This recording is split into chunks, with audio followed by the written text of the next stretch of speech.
지난해 마지막 이틀은 오산리 기도원에서 저희가 보냈습니다. 우리 집에 남아있는 가족 4명이 다 함께 가가지고 거기에 예배도 참석하고 기도도 하고 그리고 한 방에서 지내면서 그렇게 이제 연말을 보냈어요. 그리고 보니까 온 가족이 그렇게 간 건 처음이더라니까요. 평생에. 근데 그게 굉장히 좋아.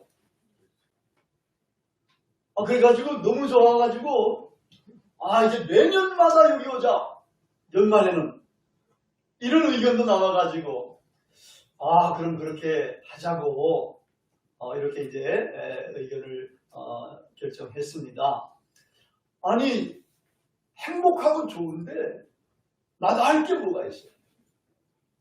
여러분에게도 아마 이 연말에 딴 데 가지 말고 뭐 해돋이 보러 가려고 그러지 말고 그냥 기도원에 가가지고 1년 자기가 되돌아보고 한평생 되돌아보고 새해 어떻게 하면 좋겠는가 이런 것들을 생각해가는 그런 시간이라는 게 너무나 좋은 것 같아요. 강력하게 여러분한테도 제가 추천을 합니다. 아멘 하는 사람 별로 없으니까 아멘 한 사람들만 가셔요. 많이 받으세요. 아멘 한 사람들은 받지 말고 아멘 한 사람들은 많이 받으세요. 아멘. 이 좋은 것들은 자기가 해보려고 사세요. 만약에 가서 밥값이 없다 그러면 나한테 와요. 밥값도 줄 테니까. 아멘. 그렇게 하셔가지고 강력하게 가서 기도도 하고 은혜도 받고 그래 봐요. 병도 고치고. 그러면 팔자가 바뀌는 거예요. 운명이 바뀌는 거예요. 그러니까 여러분께서 그런 은혜를 받는 그러한 시간들도 갖기를 바랍니다.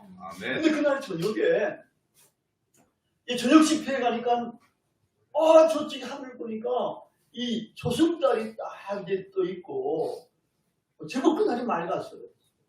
어두워지긴 했지만 그런데 거기에 그 밑에 금성이 별이 한국에서 보기 드물 정도로 크게 그렇게 빛나고 있더라니까요. 그 모습을 모처럼 보니까 너무나 반갑고 좋은 거예요. 어두워가는데 별빛이라니. 뭔가 이렇게 그림 그리더라도 뭔가 그려질 수 있을 것 같지 않아요? 근데 여기 말하는 어둠과 빛, 이 두 주제가 상당히 인상적인 주제가 됩니다. 요 빛과 어둠은 이상하게 우리가 빛을 생각해도 그렇고 어둠을 생각해도 그렇고 우리에게 느껴지는 감이 다르다는 거예요. 빛은 어떻습니까? 빛이라 그럴 때는 밝잖아요. 빛은 또 따뜻하고 그리고 명랑하고 또 좋고 편안하고 아름답고 이런 느낌을 많이 주는 것 같아요. 근데 어둠은 어때요? 어둠은 뭔가 음울하고 춥고 나쁘고 불안하고 추하고 뭐 이런 것들을 은연중에 이게 분위기로 이렇게 전달해 주는 것 같은 그런 느낌이 듭니다. 그러니까 이런 것들을 가지고 이 빛과 어둠 이거 대비되지 않아요? 이걸 가지고 중군동의 여러 종교들은 다가 이걸 은유적으로 사용해 가지고 자기들의 구원의 진리에 대해서 설명을 하고 있습니다. 이 성경에도 그런 설명이 꽤나 되는 셈이에요. 특히 요한문은 요한복음과 요한일서, 요한계시록 이런 데서는 이 빛과 어두운 관계가 아주 딱 대별돼 가지고 이거를 우리 기독교 진리에 적용해 가지고 거기서 강조를 하고 있습니다. 거기 보면은 빛과 어둠을 이원론적으로 나누어서 세상을 설명을 합니다. 하나님은 뭐가 되겠어요? 빛이 되는. 그러면 하나님과 맞서 있다고 생각하는 사탄은 뭐가 되겠어요? 어둠이라는. 하나님은 빛이시고 그에게는 어둠이 조금도 없느니라. 요한일서에 나오는 말씀이에요. 근데 이 하나님과 관련되고 하나님의 세계와 관련된 건 전부 다 긍정적인 표현들로 되어 있어요. 진리가 하나님이라면 거짓은 어디예요? 사탄이 되는 거예요. 거기 의가 하나님이라면은 불의는 사탄 쪽으로 내려. 거기에 사랑이 하나님이라면은 여기 사탄은 미움. 거기 평화가 있다면 여기는 전쟁과 불안, 불행. 그 다음에 또 이제 생명이라면 여긴 죽음, 자유라면 여긴 예속, 하나님의 자유라면 여긴 사탄의 종, 이렇게 되는 거예요. 쫙 이렇게 갈라지는 겁니다. 근데 놀라운 말씀 속에서는 이 사탄의 영역 가운데 여러 가지가 있잖아요. 이 가운데서 사는 사람들이 하나님의 세계, 하나님의 영역으로, 좋은 영역으로, 진리의 영역, 자유의 영역, 생명의 영역, 영광의 영역, 이런 쪽으로 올라갈 수 있는 건 절대로 불가능해요. 그렇게 가르칩니다. 인간의 능력으로는 절대로 이 아래쪽에 사탄의 세계와 관련된 여기서 저쪽으로 넘어갈 수가 없다라는, 어떻게 그런 수 있느냐? 오로지 믿음과 성령의 능력을 통해서만 이런 세계에 살던 사람들이 저런 세계로, 영광의 세계로, 생명의 세계로, 자유의 세계로 이렇게 올라갈 수가 있다. 정말 중요한 가르침이라고 볼 수 있습니다. 오늘 말씀을 기록한 이사야 선지자는 하나님의 빛든 영역이 이렇게 좋고 또 정말 결정적이기 때문에 오늘 우리 교회가 표로 삼은 그 말씀, 오라 우리가 여호와의 빛에 행하자, 이 말씀을 이렇게 가지고 사람들을 권면을 하고 있습니다. 오라 우리가 여호와의 빛에 행하자. 여기 보면 야곱 족속아 해가지고 하여튼 야곱 족속이면 이스라엘 백성들을 말합니다. 그런 사람들을 대상으로 해가지고 일단 이런 이야기를 하게 된 겁니다. 근데 이렇게 우리가 여호와의 빛에 행하려면 아까 이야기했던 사탄의 어둠의 세계, 죽음의 세계, 거짓의 세계, 예속의 세계, 수치의 세계, 이런 세계에 살던 사람들이 어떻게 위로 올라가서 여호와의 빛에 행할 것인가? 할 때 요한복음을 그렇게 가르쳤습니다만 믿음으로 성령의 능력에 의해서 갈 수가 있는 거다. 이렇게 했지만 오늘 이 여호와의 빛에 행하자고 하는 이 이사야 선지자가 생각하는 것은 이 세 단계 과정을 거쳐야만 그렇게 되는 거로 되어 있습니다. 여기 보면은 이사야서 우리가 2장 5절을 읽었는데 1장에서부터 2장 5절까지 오라 우리가 뭐 하자 하는 것 딱 세 가지가 나옵니다. 오라 우리가 서로 변론하자. 너희의 죄가 주홍과 들지라도 눈과 같이 휘어질 것이요 지는 것 같이 붉을지라도 양털과 같이 희게 되리라 하는 게 첫 번째 단계. 두 번째는 오라 우리가 여호와의 산에 오르며 야곱의 하나님의 전에 이르자. 그것도 오라 우리가 이렇게 나가잖아요. 마지막에 세 번째로 야곱의 족속아 오라 우리가 여호와의 빛에 행하자. 이게 세 개가 됩니다. 근데 첫 번째 단계가 있을 때에 이스라엘 사람들의 정황은 하나님의 백성인데 하나님의 선민인데 얼마나 비참한지 모릅니다. 그게 아예 이사야서 첫 부분에 나옵니다. 1장에 2절부터 이제 9절까지 다 나오는데 하나님께서는 이스라엘 백성들을 자녀처럼 양육을 하려고 했습니다.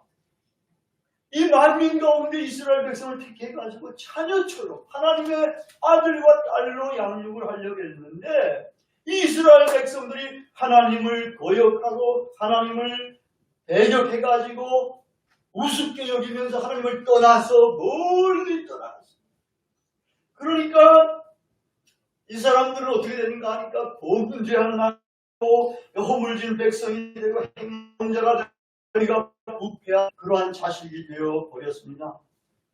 매를 많이 맞았습니다. 그래가지고 온 머리가 병들었고 마음도 피곤하고 발바닥 끝에서부터 머리까지 상한 곳이 하나도 없을 정도로 상한 곳, 터진 것, 맞은 흔적들 뿐이었습니다. 그들의 땅은 황폐되었고 성읍은 불에 탔고 터지는 이방인들에게 삼켜져 버렸습니다. 예루살렘만이 참외밭의 원두막처럼 그렇게 덜렁 겨우 남아 있었습니다. 이러한 상황에서 이사야 선지자는 하나님께서 우리를 위하여 생존자를 조금 남겨두지 아니하셨다면 우리가 소금과 고모라처럼 멸망했을 것이라고 통탄할 정도였었습니다. 하나님을 떠난 인간들, 하나님을 떠나서 어둠 가운데 거하는 이스라엘 백성들, 이렇게 비참한 참상 속에 거하게 된 겁니다. 마찬가지일 겁니다. 지금도 하나님을 떠난 인간, 그래야 사탄적인 어둠의 권세 속에 사는 사람들은 영적으로도 육적으로도 병들고 상처투성이로 이렇게 비참하게 살다가 결국은 멸망을 당하게 됩니다. 하나님께서 창조한 인간이, 하나님이 자식처럼 양육하려고 했던 그런 인간이 그렇게 된다면 너무나 슬프고 또 당사자로서는 너무나 원통하지 않겠습니까? 그러니까 이제 이런 자리에 있는 사람들에게는 첫 번째 단계 결론하자는 겁니다. 너희가 죄가 있느냐 없느냐 하나님과 논쟁해보자는 겁니다. 그래가지고 너희 죄가 아무리 흉악하다 하더라도 하나님께서 깨끗하게 흰 것 같이 양털처럼 그렇게 깨끗하게 만들어 주시겠다는 겁니다. 이런 회개의 단계가 1차적인 단계. 오라 우리가 서로 변론하고 너희의 죄가 주홍 것 같을지라도 흰 것 같게 그렇게 만들어 주시겠다고 하시는 겁니다. 다음으로 이제 두 번째 단계와 세 번째 단계는 이거는 아무 때나 일어나는 게 아닙니다. 첫 번째 단계에서는 우리가 회개, 용서 이런 것들을 받으면 되는 건데 이거는 언제 일어나냐면 2장 1절 이하에 나오기 때문에 거기 보면은 종말의 날에 일어나는 사건들입니다. 종말의 날에. 여기 보면은 2장 2절에 말일에 여호와의 전에 산이 모든 산 꼭대기에 굳게 설 것이요 모든 작은 산 위에 뛰어나리니 만방이 그리로 모여들 것이라. 많은 백성이 가며 이르기를 오라 우리가 여호와의 산에 오르며 야곱의 하나님의 전에 이르자 그가 그의 길을 우리에게 가르치실 것이라. 말일이 언제입니까? 말일은 종말의 날입니다. 말하자면 말세라고 할 수 있습니다. 근데 우리는 말일이라 그러니까 딱 하루로 생각하는데 하루가 아닙니다.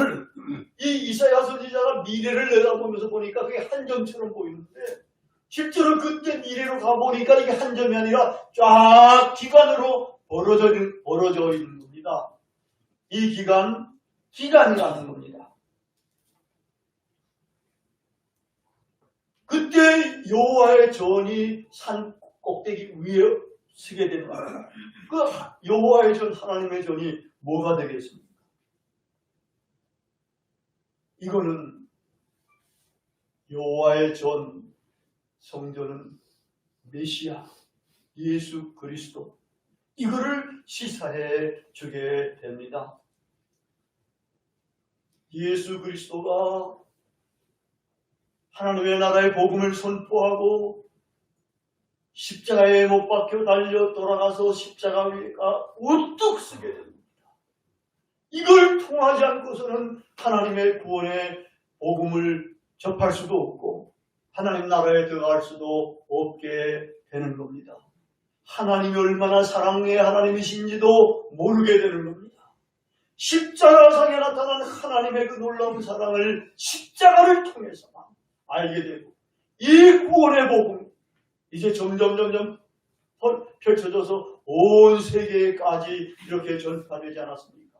이 예언의 말씀이 예수 그리스도의 사건을 통해서 응해진 겁니다. 그래서 말세는 어떻게 되는가 하면 이제는 예수 그리스도 오신 날로부터 시작해가지고 이제 시대가 흘러가가지고 예수님이 재림하실 때까지의 이 기간이 말세, 종말의 날, 이런 시점이 되는 겁니다. 여기에 있는 사람들은 이제 어떻게 돼야 되는가 하면 예수님에게 나가야 됩니다. 예수님에게 나가면은 예수님께서 그의 말씀으로 우리를 가르치게 됩니다. 여기 보니까 열방에 많은 사람들, 지금도 우리 이방인들, 우리 한국 사람들도 이렇게 많이 나오지 않습니까? 다 예수 그리스도에게로 몰려가는 거랑 마찬가지입니다. 몰려와가지고 거기서 예수 그리스도로부터 이제는 말씀을 배우는 겁니다. 하나님의 말씀, 생명의 말씀, 구원의 말씀, 하나님 나라의 복음을 거기서부터 이제 우리가 받아들이게 되는 겁니다.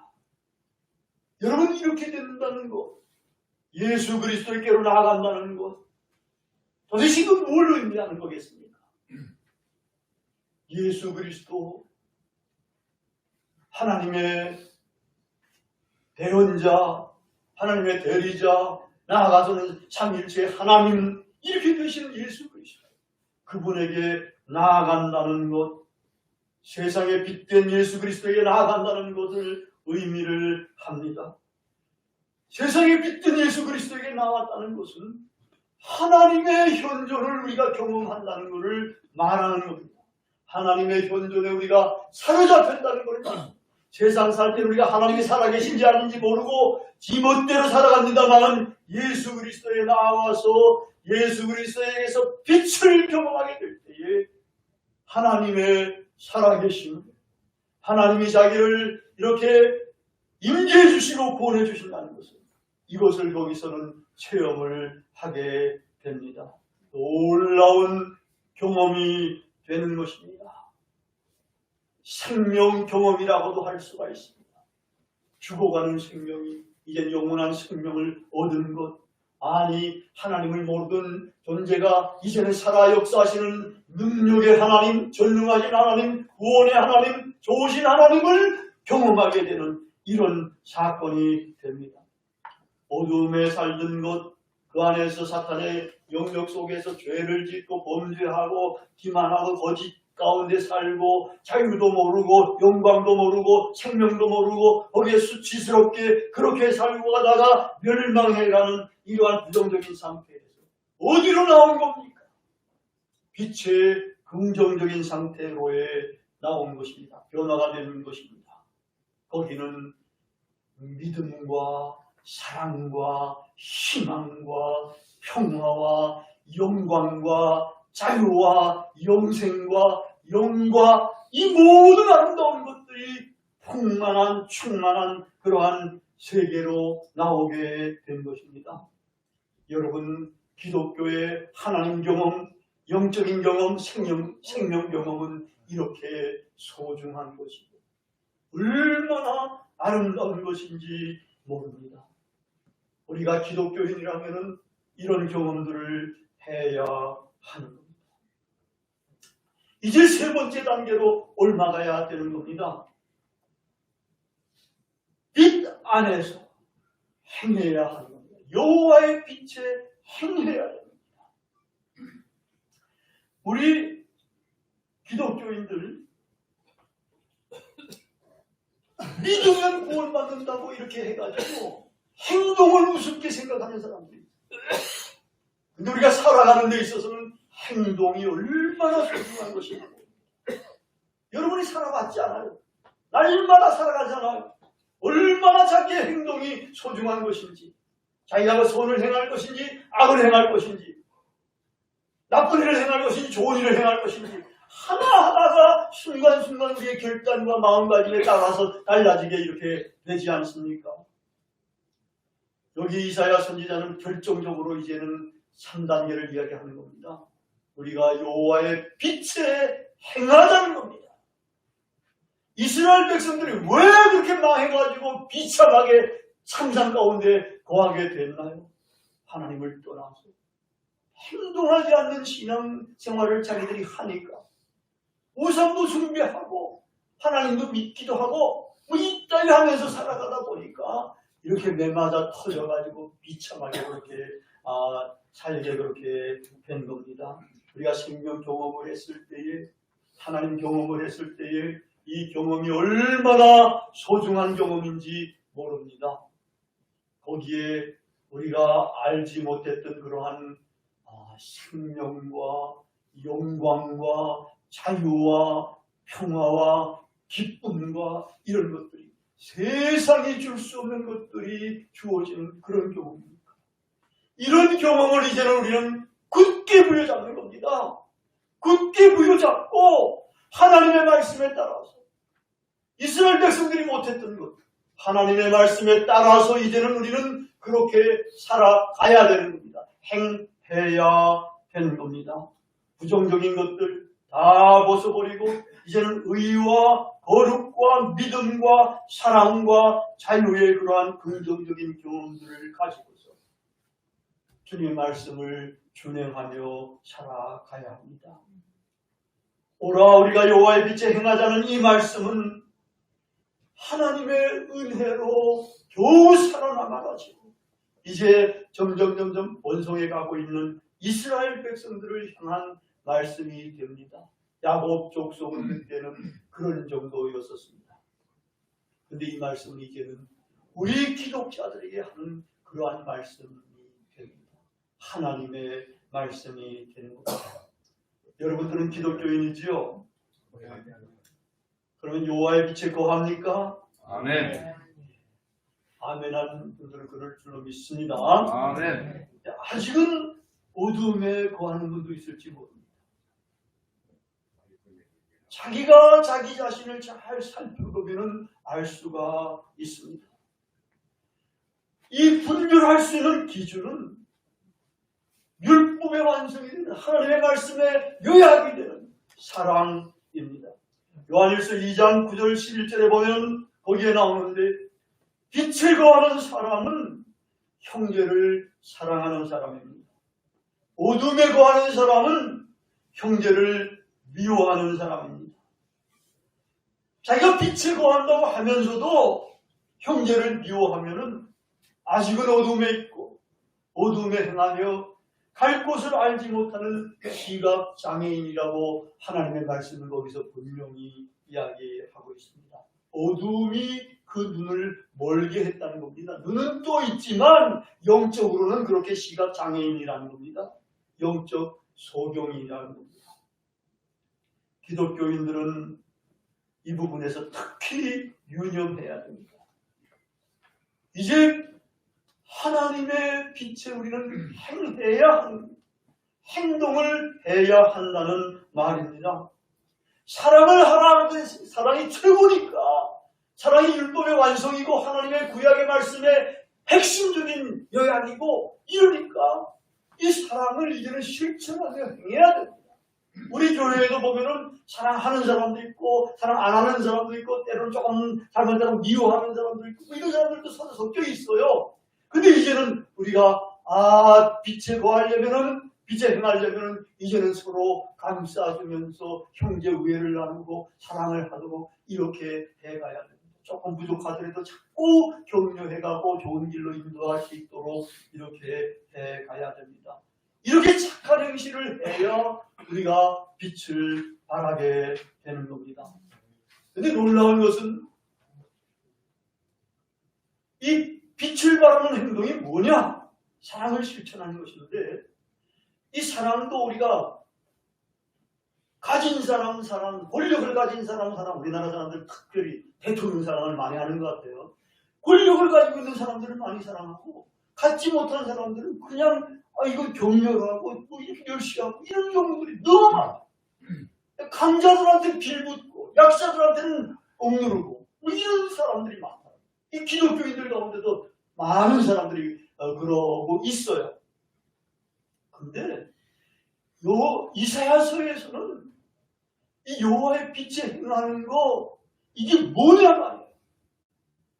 사랑을 실천하는데, 사랑은 영락한 사람들, 사회적으로 가난한 사람들, 멸시천대를 받는 사람들, 고아와 과부들, 이런 사람들에게 하나님께서 하라고 하신 그 사랑을 베푸는 것, 이게 빛이 되는 행동입니다. 그게 바로 하나님께서 선지자를 통해서 이야기한 공의를 드러내는 겁니다. 성경에서는 단지 의가 아니에요. 하나님의 말씀, 이거를 세우는 것이 의가 되는 겁니다. 하나님께서 특별히 이렇게 사회적으로는 어렵고 너희들이 하나님을 믿는다고 하면서 예배도 드리고 제사도 드리고 막 소도 잡아드리고 이러는데 그것은 싫더라.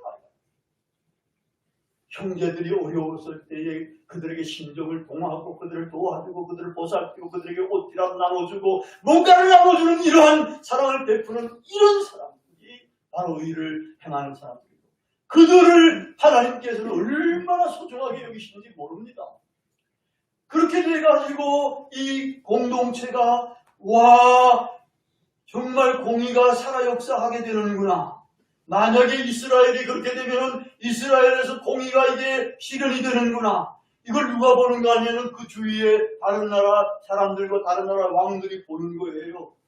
우와 이스라엘 나라에는 이렇게 정말 사회적인 분배정의가 아름답게 이루어질 수가 있고 어려운 사람들을 이렇게 도와주는 이러한 공의가 세워지는구나.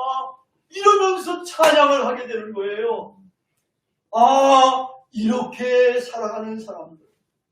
하나님은 이사야서 60장, 61장, 62장, 그 다음에 58장 이런 데서 쫙 나옵니다. 거기 보면은 얼마나 그렇게 어려운 사람들을 도와주고 사랑하는 사람들을 하나님이 귀하게 여기시는가 하면은 하나님의 손의 왕관처럼 하나님의 손의 보석처럼 이렇게 귀하게 여기시다. 그래가지고 이러한 보석을 하나님께서는 자랑하시게 된다. 자랑하시게 된다. 그리고 그들에게는 하나님의 치유가 신속하게 임하게 될 것이고 그들은 물된 동산처럼 그렇게 아주 사시사철 그렇게 잘 번성하면서 살게 될 것이라고까지 다 이야기를 하셨습니다. 신약에서는 이렇게 하나님의 빛에 행하는 사람은 빛의 아들 요한복음 12장 36절 빛의 자녀 에베소서 5장 8절에 그렇게 이야기를 하고 있습니다. 하나님의 자녀이되 빛의 자녀라. 하나님의 빛이 얼마나 찬란하고 얼마나 영화롭고 얼마나 영광스럽습니까. 이렇게 정말 빛에 행하는 사람들은 영예로운 사람, 복된 사람이 되는 겁니다. 빛인 하나님과 함께 찬란하게 빛나는 영광과 영예를 영원히 누리게 되는 겁니다. 오늘 우리는 길벗교회의 표를 묵상했습니다. 오라 우리가 여호와의 빛에 행하자. 올해 한 해 올 한 해뿐만 아니라 앞으로 영원토록 이 말씀을 가슴 깊이 품에 안아야 됩니다. 여기에는 놀라운 희망이 담겨져 있지 않습니까? 하나님의 영광과 찬란한 영예와 오늘 영원토록 누리고자 하는 하나님의 자녀들 빛의 자녀가 되는 이러한 희망을 가지고 이제는 빛으로 나아가십시다. 지금까지의 모든 부정적인 것들, 자기가 저지른 죄악들, 실패들, 절망과 미움과 이런 것들을 이제 다 털어버리고 이제는 밝음의 세계입니다. 사랑과 거룩과 의와 생명과 자유와 영광이 가득한 이러한 아주 밝은 세계로 나아가는 겁니다. 그래서 거기서 우리는 이제는 행동하는 기독교인이 되어서 하나님의 영광과 영예가 충만하게 임하는 그러한 빛의 자녀들, 빛의 아들들이 다 되도록 하십시다. 이러한 축복 오늘 이후 영원토록 여러분에게 임하기를 간절히 기원합니다. 기도하시겠습니다.